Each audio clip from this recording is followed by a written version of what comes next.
So, fundamentally, the friend zone is a bit of a relationship purgatory where, although it's not exactly gender exclusive, it's more often than not when a guy's sexual interest in a girl is met with only platonic friendship. And realistically, it's totally fine for a girl to like a guy's personality but not really be interested in a relationship.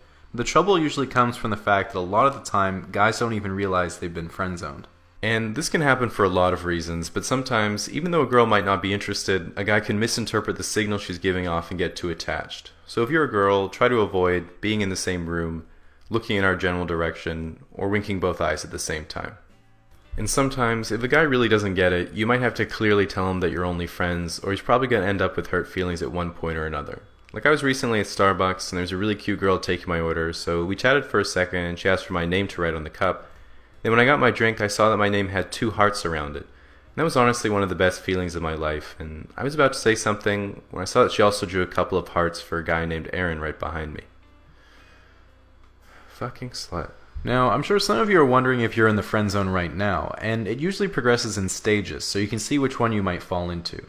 The first stage is denial, which is believing you aren't in the friend zone. The second stage is anger, which is coming to the realization that maybe you are. The third stage is bargaining, which is begging to take her on a date even though she's always showing you pictures of other guys. The fourth stage is depression, which is realizing she was showing you those pictures because she thought you were gay.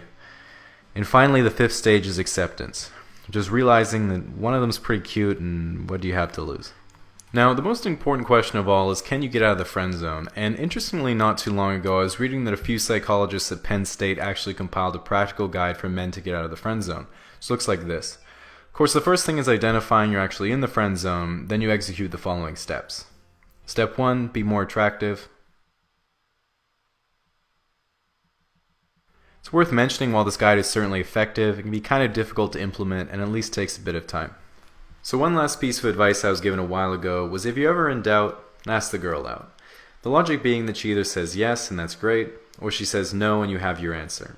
But I've realized that this saying greatly underestimates my power for debilitating retrospection, which is why next time we're talking about how to get out of the friend zone, into the friend with benefits zone, where nothing goes wrong and no one gets too attached.